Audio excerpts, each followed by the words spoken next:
Hola bonitas y bienvenidas un domingo más al podcast de Somos Estupendas. Hoy notaréis incluso que el tono de voz ha cambiado. Igual no estoy tan emocionada como suelo estar grabando este podcast. Y en realidad sí lo estoy, porque vamos a hablar de un tema muy, pero que muy necesario, mucho. Y además estoy muy ilusionada porque estoy acompañada de una persona muy especial, que si hubiera alguien en el mundo, en el universo de Somos Estupendas para hablar de ello, sin duda, ella es la persona. Ella es Claudia, psicóloga del equipo de Somos Estupendas y especializada en el tema que vamos a hablar hoy, que es sobre abuso sexual infantil. Pero antes os voy a presentar a Claudia. Hola Claudia, ¿cómo estás? Hola, muy bien, muchísimas gracias por tus palabras. De hecho, te iba a decir, ¿tienes ganas de hablar de esto? Bueno, sí, es un tema que, como tú dices, es muy necesario, sí, pero bueno, sí, son temas importantes y son temas un poco crudos de hablar, pero precisamente por eso se necesita que se hable y se necesita que se comprenda y que se eche una mano y no una mano que cierra un ojo, ¿no? Totalmente. De hecho, al final es lo que decía al principio, ¿no, Claudia? Que al final sé que es un tema que genera mucha controversia, pero sobre todo muchísimo rechazo. Es un tema del que no nos gusta hablar y mucho menos escuchar, sobre todo porque pensamos que es algo muy lejano a nosotras, ¿no? Pero la realidad es que las cifras hablan por sí solas, o sea, 1 de cada 5 niños o niñas ha sufrido o sufrirá abuso sexual infantil. Y además es curioso porque yo creo que tendemos a imaginarnos la típica persona desconocida, ¿no?, que viene a la puerta del colegio a hacernos daño. Pero luego hay otras cifras que dicen que entre el 85 y el 90% es intrafamiliar o en el entorno de confianza, ¿no?, que se da en padres, abuelos, tíos, primos, vecinos, mejores amigos de la familia, ¿no? Entonces, me parece que al final es una realidad que, si estamos hablando del 20% de la población, son muchas personas y que, como bien decías, no podemos taparnos los ojos frente a una realidad así. Entonces, al final, sí, perdona. No, te decía que es como ese mecanismo de defensa, ¿no? La negación, ¿sí? Que utilizamos también con el ASI, ¿no? Porque es algo que no nos gusta ver, entonces mejor como negar, poner cualquier motivo para apartar la vista, pero precisamente eso es lo que hace que se perpetúe, ¿no? Eso hace que siga ocurriendo. Si nadie habla, si nadie explica, nadie tiene recursos, no se habla de prevención, no se habla de cómo poder ayudar a los niños que lo están viviendo a poder sentir que tienen algún tipo de recursos, ¿no? Para cambiar su historia, ¿no? También para las personas adultas, ¿no? Que lo han sufrido, que es quizá el tema del podcast, ¿no? Que puedan tener ese lugar de amparo, ¿no? Y que sea momentáneamente con esa escucha, ¿no? Si se aparta completamente, eso no es garantía de que no va a pasar. No, va a seguir pasando y quizá más que si podemos poner por fin la mirada en este tema y hacemos algo con ello. Totalmente. De hecho, hoy podríamos hablar, como bien has dicho, Claudia, podríamos hablar de muchísimas cosas. O sea, el ASI es algo tan extenso que podríamos hablar incluso de diferentes etapas vitales de cómo se da, de prevención, de mil historias, ¿no? Pero hoy vamos a crear un espacio seguro para aquellas personas que hemos sufrido ASI, ¿no? Al final este podcast es un recurso, herramienta, espacio seguro, que cada persona le ponga el significado y el nombre que prefiera, pero al final creo que es un lugar para que ese 20% de la población que hemos sufrido así, que encuentre un espacio, al menos para encontrar respuestas y para darnos cuenta de que aquellas cosas que nos han ido pasando a lo largo del proceso o qué cosas pueden ir apareciendo que, que nos hagan sentir un poquito más en calma. Sí. Entonces, bueno, Claudia, no sé si te parece empezar por definir el concepto de qué es el abuso sexual infantil. Pues sí, me parece perfecto porque creo que necesitamos poder poner ese nombre, ¿no? Y definir exactamente lo que significa. Yo me baso en una definición de Kempe que creo que es bastante clara, ¿no? Y así, como hemos dicho, que se puede hablar de muchas formas, ¿no? De ASI, creo que la recoge bastante bien todas.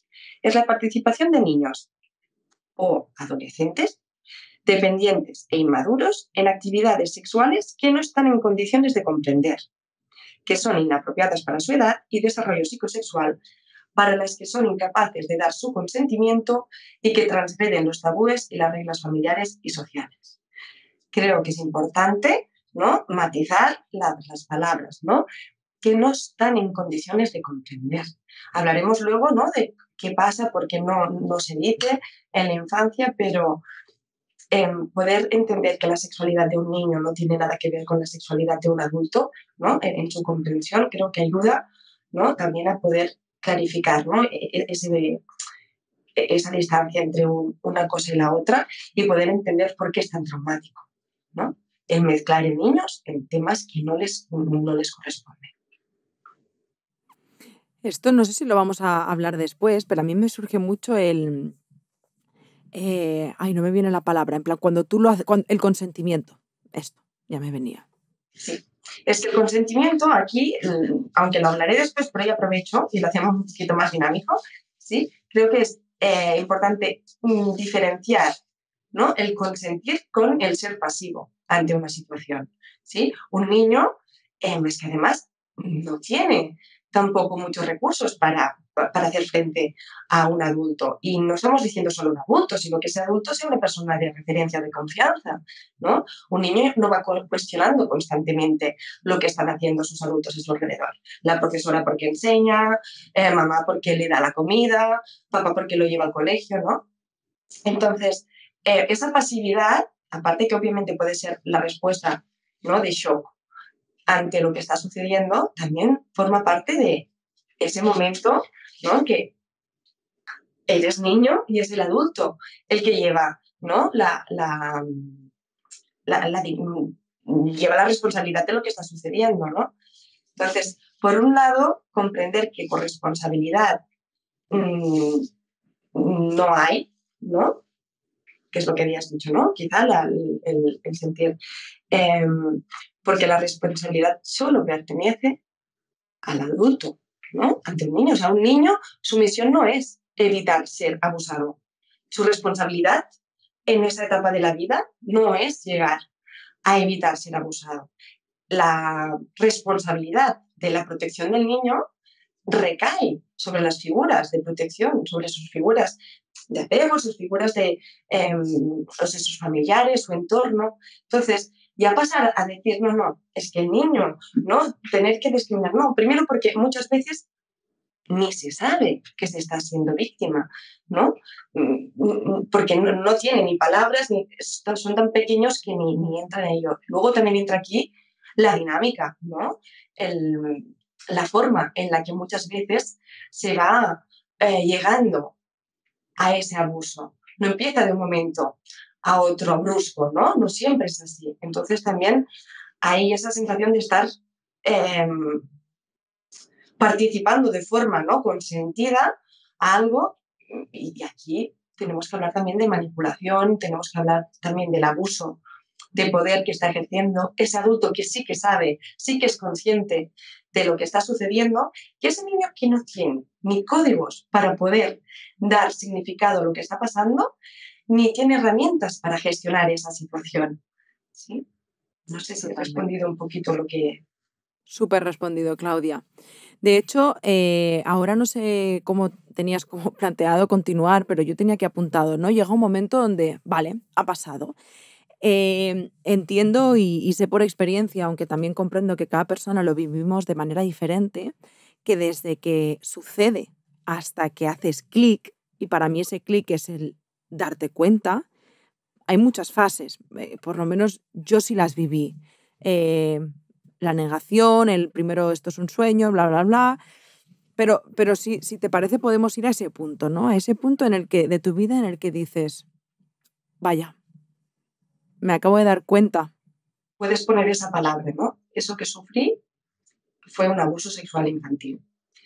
Y puede ser que ese clip venga porque lo has escuchado, ¿no? Como decías, de alguien, y dices, ostras, pues eso que he escuchado también me pasó a mí. Puede ser que sepa que estés atravesando pues, una situación difícil y los mecanismos de defensa ya están tan al límite, ¿no?, que todo se derrumba y sale todo.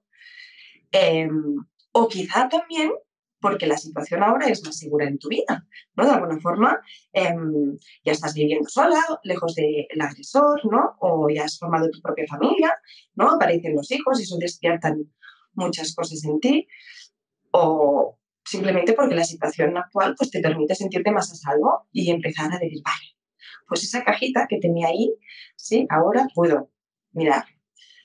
Pero sea como sea, aquí van algunas reflexiones, ¿no? Y confrontaciones con los temas que he considerado que son necesarios, ¿no? Aportar para esas personas que precisamente descubren, ¿no? Ahora ya de adultas lo que ha pasado. Por un lado, ese secreto durante toda la infancia. Sí que tenemos que tener en cuenta que no todos los casos son iguales, también daría para 1000 podcasts explicar eso, y que las consecuencias pueden variar mucho en función de cada caso, pero sí que en todas, ¿no? Si el clic se hace de adulto, es comprender que ese secreto ha durado, ¿no? Ese silencio ha durado desde la infancia cuando sucedió, la adolescencia a la edad adulta. Ese impacto del abuso, de lo que sucedió, sigue teniendo fuerza hasta que uno puede romper ese silencio y puede empezar a, a poder poner palabras, a buscar en su entorno de alguna forma el compartir la experiencia. Pero durante muchos años, esa persona, antes de hacer el clic, ha tenido que buscar explicaciones, ¿no? Sin tener recursos para ello. Y creo que es importante, ¿no? Entender que aquí también está bien.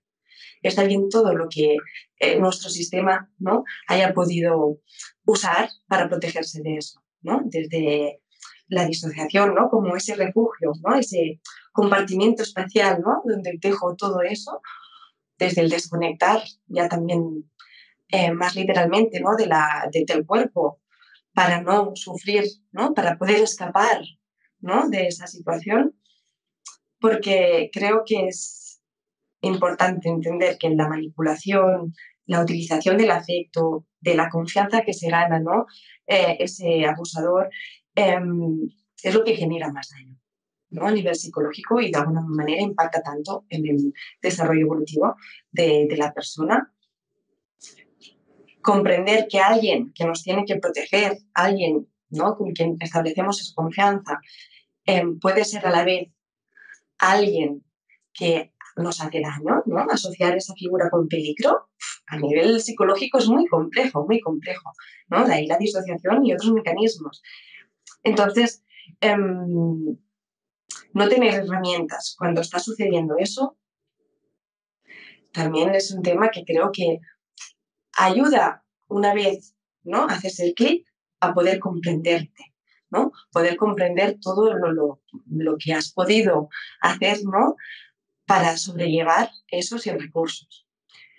Luego hay esa parte, ¿no? Como de brújula interior, que yo le llamo, ¿no? Que es para que nos permite conectar con nuestras emociones, tanto de forma, ¿no? De experiencias, de forma interna o externa, que durante muchos años, pues claro, ha estado alterada, ¿no? Entonces, entender que se haya desconectado a veces, entender que quizá me haya hecho sentir las emociones de una forma abrumada, creo que es bueno ver ahora que es un tema más de que no hay nada malo, no hubo nada malo en nosotros, ¿no? Por eso que nuestro cuerpo, nuestra mente, ¿no? Nuestro cerebro hizo lo que pudo, ¿no? Para afrontar aquello, ¿no? Ahora podemos hacer cosas, ¿no? Pero hasta ahora que no hemos podido, no hemos tenido recursos, bueno,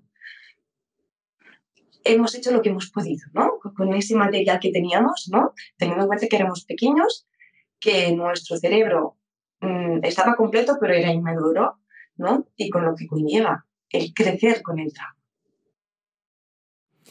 Me viene una cosa a la cabeza, Claudia, cuando haces ese clic que además estadísticamente se sabe que, igual ahora me equivoco con el porcentaje, pero es que creo que es, no sé si es un 60% que no lo contará jamás.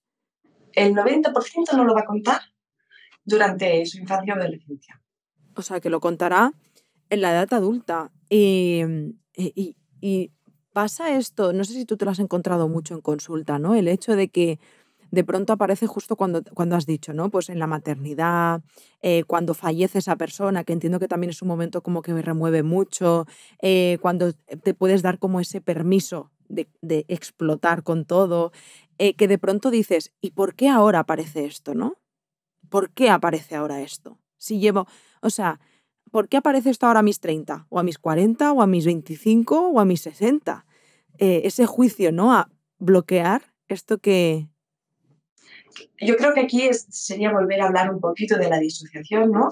Y de esa parte, ¿no? Nuestra que de algún modo ha necesitado estar apartada, ¿no? Porque si conecto con eso, no puedo, o sea, no le puedo dar sentido ni significado a lo que ha pasado. Me abruma tanto que necesito apartarlo de mi mente y ir creciendo con toda la otra información. Pero esa se queda apartada, ¿no? Entonces, cuando sucede eso, cuando viene ese clic, ¿no? Que algo me permite conectar, ¿no?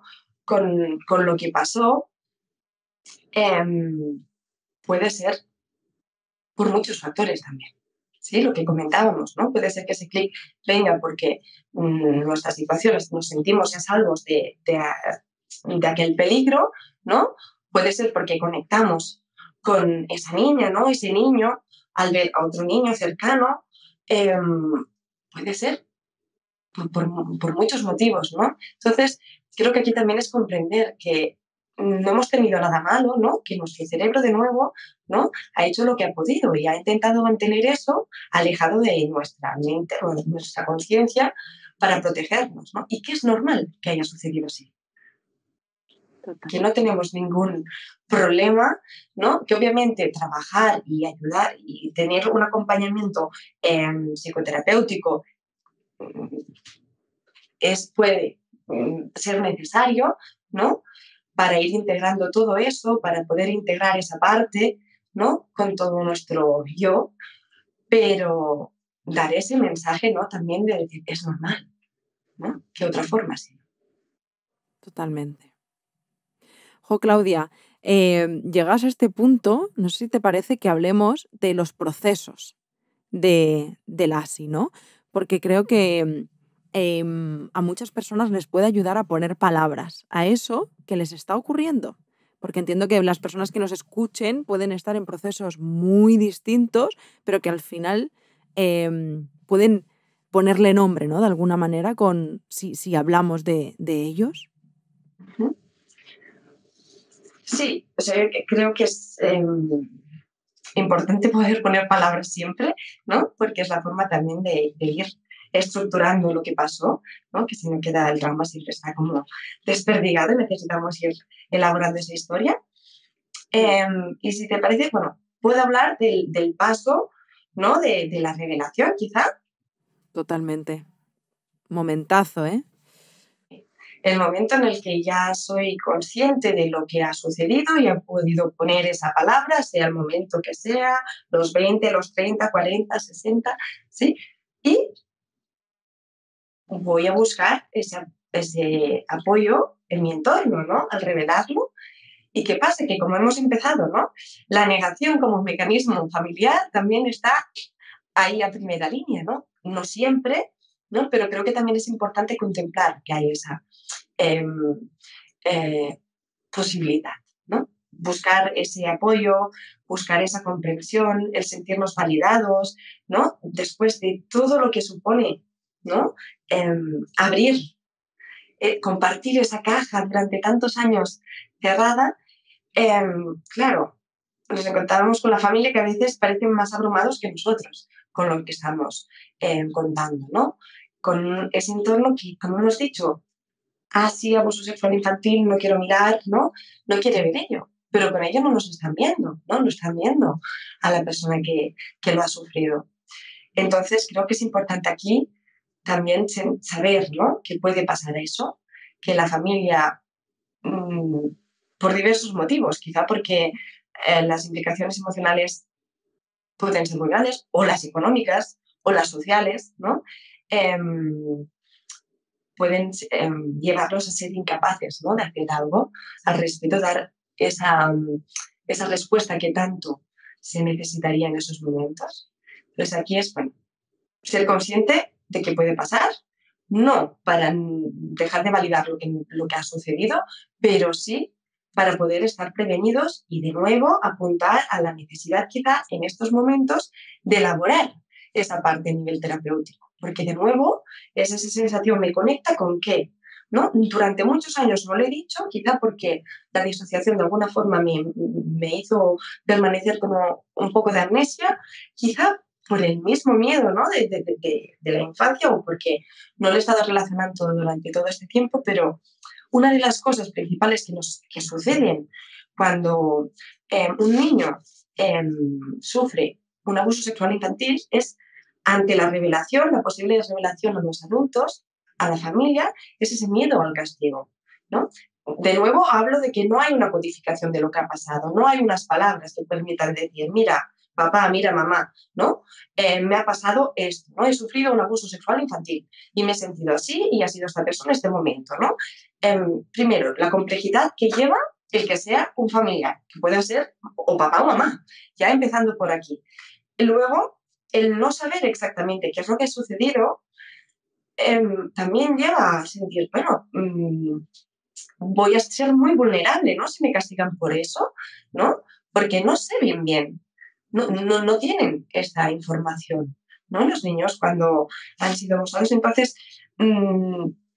sentir, no ya de adultos, cuando ha pasado, conectar con ese miedo, ¿no? Con esa tristeza, ¿no? Con ese miedo se está realizando ese temor, ¿no? Que es que me abandonen, ¿no? Que es que me castiguen, ¿no? Y con el silencio, ¿no? Con esa negación, también lo recibo como un castigo, ¿no?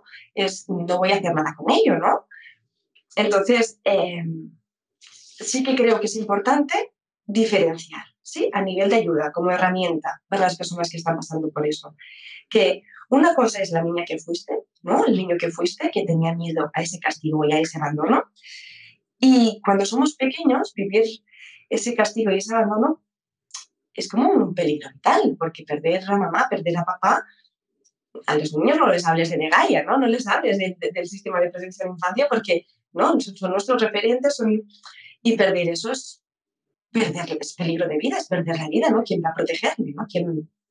Entonces, entender que eso es lo que conecta con el niño, con la niña, pero que ahora ya somos adultos, ¿no? Estamos en el 2021, hemos crecido, tenemos herramientas y recursos para que este peligro no exista. ¿Eso significa que no va a doler? No, obviamente va a doler, ¿no? La sensación, ¿no? de que la familia no está a la altura cuando lo necesito y no lo estuvo, ¿no? Requiere pasar también un duelo, ¿no? Sobre lo que debí no tener y no tuve, pero por el otro lado es diferente, ¿no? Sentir ese dolor que sentir que mi vida está en peligro. Bueno, también de nuevo aquí le he dicho, ¿no? El poder sentir que hay ayuda profesional que puede acompañar estos procesos. Es importante de nuevo sentir que lo que sientes, que quieres decir está bien y lo que no quieras decir, te puedes proteger, cuidar, ¿no? Puedes poner límites ahora, ¿sí? Sanamos en la medida que también podemos repararnos desde ahora en validar lo que sentimos, dar ese respeto hacia los procesos que estamos tomando ahora. Y bueno, ya luego me quedo con algunas preguntas. No sé si tienes algo que comentar sobre esto. Pues sí, Claudia, justamente estaba apuntando aquí una cosa y me parece muy importante hablar sobre ello porque, pues lo mismo, como tenemos tan poca información, pues de pronto llega un día en el que tú te imaginas que confías en una persona de tu entorno y rompes ese silencio. Y te lo imaginas un poco como, como cuando salías de un programa de esto que te transforman y sales, ¿no? Y ¡buah! Es como la explosión y todo el mundo te aplaude, ¿no? Y te recogen, bravo, felicidades, ¿no? Pero la realidad es que el porcentaje de personas que se encuentran con eso es muy pequeño. Entonces, a mí me gustaría hablar, así brevemente, cuánto puede afectar el hecho de encontrarnos, lo digo para aquellas personas que de pronto se hayan encontrado con una realidad, que ya hayan roto su silencio y se hayan encontrado con una realidad totalmente distinta a esta. Puertas que se cierran, juicios, culpa, ¿no? Ese Sí, o sea, las típicas preguntas que pueden aparecer aquí, ¿no? Porque no lo habías dicho antes, porque hay como toda esa, ¿no? Defensa, ¿no? De la negación del entorno, de los familiares, ¿no? Y esas preguntas, ¿no? Que un poquito, lejos de ayudar, ¿no? Y de atender lo que ha sucedido, ¿no? Lo que hacen es como poner en ataque, ¿no? Ante eso. Entonces hay preguntas como, ¿por qué no lo has dicho antes, ¿no? Y que te cuestionas tú también, ¿no? Dices, ostras, bueno, por un lado hemos hablado ya del castigo y del abandono, ese miedo. Hemos hablado también de la corresponsabilidad, ¿no? De separar, ¿no? Esa sensación de lo he consentido, soy corresponsable de lo que ha pasado y diferenciarlo, ¿no? De que ser pasivo no significa eso. También diferenciar de que participar en algo no tiene nada que ver con ser responsable de ello y menos, ¿no? Hablando aquí de un niño, ¿no? De un menor. Luego aparecen también los sentimientos de esa vergüenza y esa culpa, ¿no? Que aparecen siempre, ¿no? De una forma más o menos pronunciada, pero que están allí. Entonces, sentir vergüenza cuando sentimos que tenemos algo malo y eso va a causar rechazo en los demás, nos pone prueba en el momento de comentar, ¿no? De revelar. Por el otro lado, pues también los sentimientos de culpa, ¿no? Sentir que hemos cometido un error nosotros, se confronta, ¿no? Con lo que estamos recibiendo del entorno, ¿no? Esa negación, ese ataque, ¿no? Creo que es importante reestructurar estos sentimientos. ¿Sí? Los sentimientos se forman a partir de una emoción y un pensamiento. Aquí estamos para validar esas emociones, pero sí que podemos pensar, ¿no? En esos pensamientos, ¿no? Darle un poquito de atención a esos pensamientos. Cuando de alguna forma le demos cabida a que tenemos algo malo, ¿no? Porque es quizá con lo que hemos necesitado crecer desde pequeños, pues tenemos que pensar en reflexionar en que, bueno, es más fácil pensar que soy un mal niño con unos buenos padres, ¿no? Que ser un buen niño con unos malos padres, ¿no? La sensación de seguridad es muy distinta en una que en la otra. Entonces, quizá como defensa, la vergüenza también está ahí, ¿no? De protección a nivel psicológico de lo que está sucediendo. Por otro lado, la culpa, ¿no? La culpa que también es una de las emociones que más aparece en terapia, ¿no? Mm, Cuando hablamos de abuso sexual infantil, tenemos que tener en cuenta que las principales características es que se comete un abuso de poder también, ¿no? Existe una simetría, ¿no? Entre el adulto y el menor y hay una coerción, ¿no? Esa coerción, de alguna manera, también hace que alguien por la condición, ¿no? de poder respecto a otra, tenga esa capacidad de influir sobre ella. Y cuando estamos hablando de que ese alguien está usando, ¿no? ese privilegio como beneficio propio y en perjudicación, ¿no? Perjudicando a la otra, eh, aquí de nuevo, ¿no? Vemos que la culpa mm, ya no tiene cabida, ¿no? Pero claro, situarnos ahí también remueve muchas cosas, ¿no? Porque es conectar con esa vulnerabilidad que tuvimos, ¿no? Entonces, de nuevo, creo que es importante hablar, ¿no? De lo que daña más a nivel psicológico. No es tanto, ¿no? Aunque puede ser el abuso físico, ¿no? El abuso sexual físico, pero todo lo que se va tejiendo, ¿no? Y todo lo que va destruyendo a nivel psicológico, ¿no? Ese daño en la esfera de la confianza, ese daño en la esfera, ¿no? De la sumisión, del poder, ¿no? Entonces aquí sí que creo que es importantísimo determinar y sentir, ¿no? Dar ese mensaje a las oyentes de que la responsabilidad única de lo que sucedió es del abusador, nunca, nunca es del niño, o sea, no fue tu culpa. Que eso quizá ahora lo van a oír y no lo van a sentir, pero que es algo que se necesita trabajar mucho, ¿no? Porque es muy distinto cómo me relaciono yo con la vida, sintiéndome culpable o no. ¿Sí? Y luego, que no fue la responsabilidad del niño, que no engañó a nadie, que no lo provocó el niño y que todo eso forma parte de esa manipulación y de ese abuso de poder, ¿no? como comentaba antes, lo he dicho, ¿no? No es responsabilidad del niño evitar ser abusado. Ha habido un momento, Claudia, que me venía a la mente, ahora se me ha ido. Está siendo todo tan intenso, pero bueno, cuando me venga te lo voy a compartir, porque de verdad que me parecía interesante. Nada, cuando me venga, justo se me... Vale, se me fue. Bueno, entonces hay otra pregunta, ¿no? Que puede ser que planteen los demás, que se plantea uno mismo en ese momento, que es ¿por qué no hice nada para pararlo? ¿No? También puede generar obviamente culpa eso. ¿Por qué no, por qué no se defendió a ese niño? ¿No? ¿Por qué no pidió ayuda? Y aquí simplemente porque no se puede, ¿no? No se podía. Es fácil ganar esa partida ahora que sabemos todas las cartas que tenemos, que podemos poner esas palabras, ¿no? Entender todo eso, pero en ese momento no lo sabías, ¿sí? Confiabas en el abusador y no tenías conocimientos suficientes para poder saber lo que ocurría. O quizás sí que de alguna forma pasó más en la adolescencia, podríamos decir que entendíamos un poco lo que está pasando, pero el precio que sentías que tenías que pagar por revelarlo era muy peligroso, ¿no? Hemos hablado de eso antes. Quizá pudo haber una amenaza o no la hubo, ¿no? La coerción también mediante la manipulación y el engaño y ese abuso de poder es suficiente para que un niño no hable. Dar voz al niño, como hablamos siempre, es un tema pendiente aún en nuestra sociedad, pero bueno, mientras esto sea así, será difícil encontrar escapatoria, ¿no? Para un niño que esté sufriendo ese tipo de maltrato, ¿no? En ese entorno que tendría que ser sagrado, ¿no? Como es la familia en su infancia. Bueno, eh, hay también, ¿no?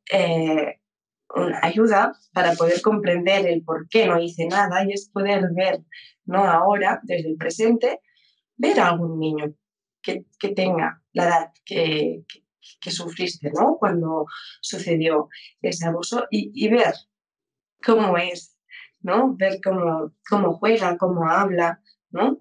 Y poder comprender que es muy difícil, pero ayuda a hacer ese ejercicio, ¿no? Luego también creo que es importante hablar de los comentarios hirientes, ¿no? Siguiendo un poquito de la defensa, ¿no? Ante ese entorno que no quiere o no puede o no sabe ayudar. La típica frase de los trapos sucios, ¿no? Tan arraigada a la sociedad de que se limpian en casa, ¿no? O la idea también de estar rompiendo la familia al decir eso, ¿no? Entonces, con el primero, creo que es importante tener claro que una cosa es que los trapos sucios se limpien en casa, y me parece muy bien, y está genial que eso sea así. Y otra cosa es que un delito, estamos hablando penal, ¿no? Con todas las consecuencias que lleva eso a nivel psicológico para la víctima, se limpie en casa, porque eso no se puede limpiar en casa. Sí. No tiene nada que ver con un trapo.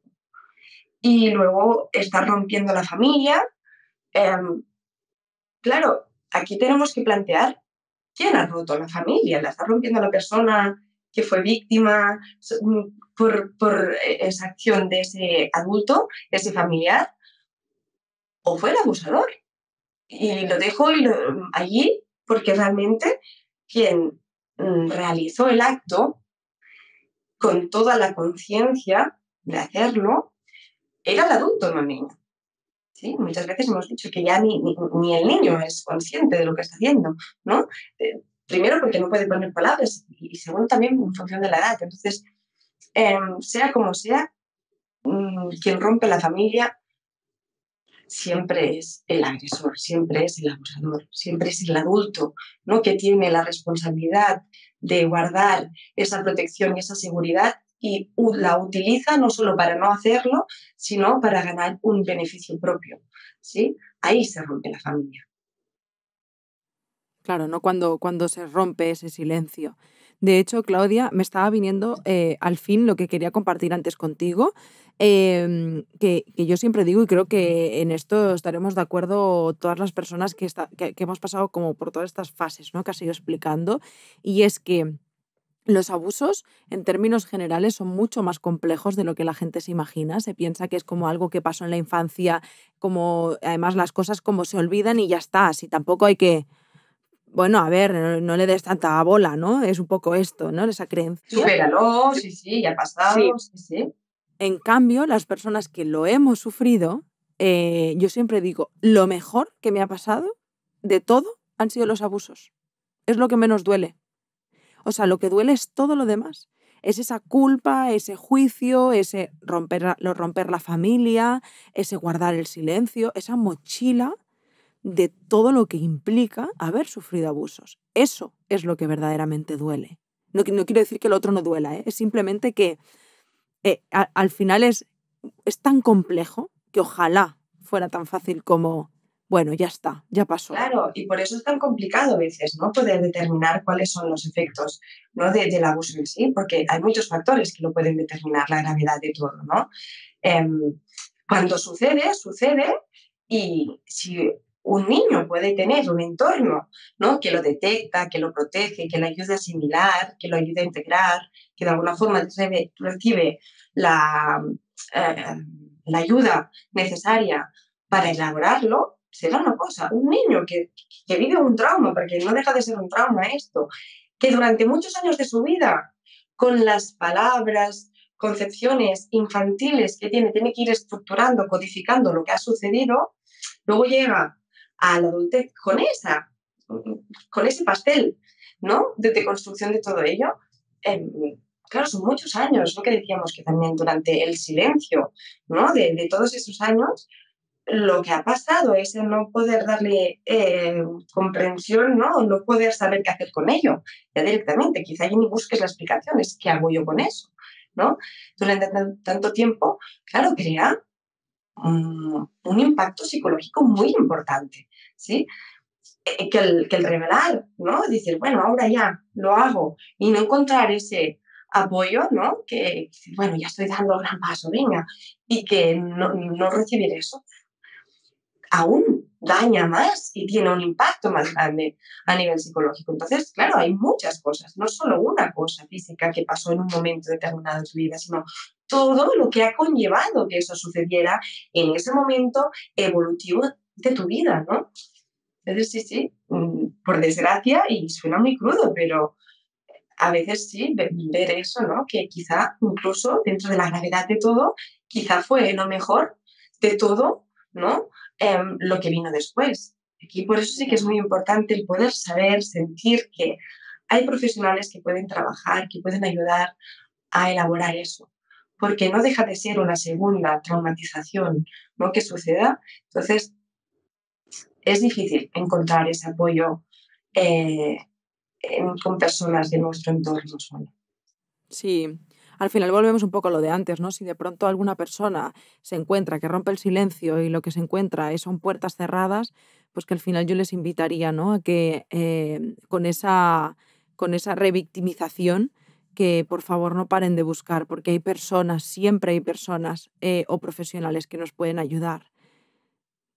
Y qué importante entender esto también para darnos cuenta de la importancia que tiene para las personas que puedan acompañar a estas personas, abrir las manos y escuchar a estas personas sin juicio em, para hacer el camino más fácil.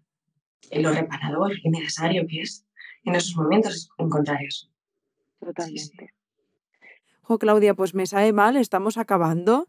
De hecho, ya lo has medio dicho, pero porque además es que podríamos estar horas. De hecho, yo te diría, hagamos otro podcast de prevención, hablemos más de esto. O sea, ya sabes que nunca es suficiente, así que todo lo que podamos compartir, bienvenido sea. Pero bueno, aunque ya lo hayas dejado medio caer, sí me gustaría acabar con ¿qué podemos hacer? Ya hemos pasado por todo esto, nos hemos encontrado puertas que se abren o puertas que se cierran, pero de igual forma es, ¿y ahora qué hacemos con esto? ¿Qué hacemos con lo que nos ha pasado? Claro, por un lado, a nivel muy resumido, ¿no? Habría la confrontación luego con el abusador, que puede que también ayude la expresión, ¿no? De esos sentimientos. Quizá luego, como final, llegar a ese posible perdón, pero no perdón desde el punto te perdono lo que hiciste, sino me libero de lo que me hiciste, ¿no? Y de ahí también tener claro que perdonar no es reconciliar, ¿no? Que de alguna forma perdonar es cortar con ese hilo que unía a todo ese rencor, a toda esa rabia, a toda esa malestar, ¿no? Y que ahora puedes ser libre de escoger la relación que quieras, ¿no? Sanar también, dándote esa libertad que en ese momento no pudiste tener. Y que bueno, que a lo largo de ese proceso, pues que van a haber momentos de todo, va a haber mucha ambivalencia, va a haber mucha confusión. Creo que el mensaje es que estará bien, que lo estás haciendo bien, aunque haya eso, ¿no? Que es normal, que ir integrando todo eso a nivel psicológico lleva su tiempo, ¿sí? Y que está bien, no hay nada malo, ¿sí? En ti por eso. Y luego, así un poquito como para finalizar, también comprender que en la medida que podemos hacer un trabajo, una elaboración de lo sucedido, es como, vale, comprender que la cicatriz no la vamos a evitar. O sea, que nos sucedió, eso no va a cambiar. Pero una cicatriz no duele. Lo que duele es una herida, ¿sí? Que está por cicatrizar, ¿sí? Hacer todo eso va a... Pero luego habrá un cambio, es decir, se puede con un trabajo terapéutico abordar todos estos temas, ¿no? Se puede recuperar la sexualidad como algo sano, placentero y normal, también la confianza en los demás, ¿no? La seguridad, superar los miedos, incluso trabajar a nivel corporal el registro del trauma, ¿no? En el cuerpo puede sanar, puede ayudar a recuperar esa vida, ¿no? Que yo creo que es lo más importante al fin y al cabo, ¿no? Que es sentir que la vida es tuya, te pertenece, es legítima, ¿sí? Y que con ella puedes empezar ahora, ¿no? Desde otro punto, pero un punto más libre y más auténtico. Bravo. Y doy fe que se puede, que igual suena, ojalá que no se me interprete en absoluto con el mensaje de Mr. Wonderful de ¡ay, esperanza! Se puede, porque no es desde ahí. El camino es muy duro, ahí se atraviesa por muchos caminos de piedras, pero al final forma parte, ¿no? De cerrar la herida y si algo está claro es que cuando una persona se siente preparada, porque hay que estarlo, esa es la realidad, al final, por más piedras que nos encontremos en el camino, por más que duela ese camino, siempre es mejor transitarlo para sanar e integrar ese trauma que vivir toda la vida con la herida abierta. O sea, eso está clarísimo. Porque por más que intentemos esconderlo, yo siempre hago la comparativa con las patatas podridas, no sé por qué, porque huelen tan mal, eh, pero pienso, por más que intentes esconder la patata, es que no, es que va a oler. Entonces, no podemos hacer como si no nos hubiera pasado. Es que no, saldrá o sale en cosas que a veces no nos damos ni cuenta, pero está ahí, latente, ¿no? Creo que es como una alarma que nos dice todo el tiempo, hey, aquí hay algo que necesitas revisar, préstale atención, ¿no? Pero, pero bueno, Claudia, muchísimas gracias, gracias de corazón. A ti, por dar ese espacio para que pueda llegar. ¿Sí? Pues mira, nunca son suficientes, también lo digo. Se habla tan poquito de esto, pero quiero darte las gracias infinitas por tu generosidad y por haberlo compartido de forma tan bonita.